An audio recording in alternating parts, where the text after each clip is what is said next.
Όταν ακούμε φύλλα Δάφνης, το μυαλό μας πάει κατευθείαν στην κουζίνα. Σούπες, μαγειρευτά, μυρωδάτα φαγητά. Όμως, υπάρχει ένα κόλπο που κυκλοφορεί όλο και περισσότερο και δεν έχει καμία σχέση με το φαγητό. Βάλε φύλλα Δάφνης στο καζανάκι. Ναι, στο καζανάκι. Όχι στην τουαλέτα, γιατί δεν λιώνουν και μπορεί να τη βουλώσουν. Στο καζανάκι όμως κάνουν θαύματα. Πάμε να δούμε γιατί. Είστε στο πολυθεματικό κανάλι Μέα Κόλπα και πριν συνεχίσουμε θυμηθείτε να κάνετε εγγραφή όσοι δεν το έχετε ήδη κάνει, να μας δώσετε ένα like, να κοινοποιήσετε το βίντεο και να ενεργοποιήσετε το καμπανάκι για να ενημερώνεστε άμεσα για τα καινούρια βίντεο. 1. Εξουδετερώνουν τις δυσάρεστες οσμές. Ξέχνα τα χημικά σπρέι. Η Δάφνη απελευθερώνει φυσικό, ξυλώδες άρωμα κάθε φορά που τραβάς το καζανάκι. Βάλε 2 με 3 φύλλα Δάφνης μέσα στο καζανάκι. Τόσο απλό. 2. Αρωματίζουν τον χώρο.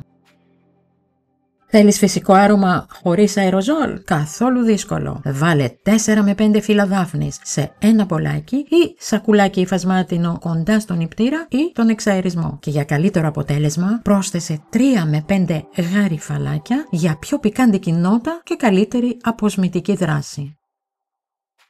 3. Αποθούν έντομα. Η Δάφνη λειτουργεί σαν φυσικό αποθετικό για κουνούπια, μύγες, κατσαρίδες και σκόρους. Τοποθέτησε φύλλα Δάφνης σε γωνίες, πίσω από έπιπλα ή κοντά σε παράθυρα. Ανανέωσε κάθε 10 με 15 μέρες. 4. Φτιάξε φυσικό καθαριστικό.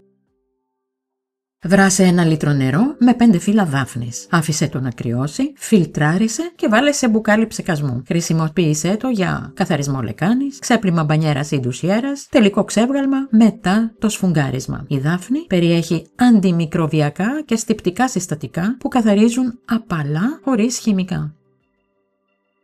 Τι πρέπει να προσέξεις πριν ξεκινήσεις? Χρησιμοποίησε μόνο αποξηραμένα φυσικά φύλλα Δάφνης. Μην βάλεις πάνω από 2 με 3 φύλλα στο καζανάκι. Μπορεί να φράξουν το μηχανισμό. Ανανέωνε τα φύλλα κάθε 1 με 2 εβδομάδες. Θυμήσου, η Δάφνη φρεσκάρει, αλλά δεν αντικαθιστά τον καθαρισμό.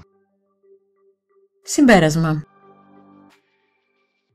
Η Δάφνη δεν είναι μόνο για το φαγητό. Στο μπάνιο και το καζανάκι φρεσκάρει τον αέρα, αποθεί έντομα, αρωματίζει το νερό, καθαρίζει φυσικά. Και όλα αυτά χωρίς σπρέι, χωρίς χημικά, χωρίς κόστος.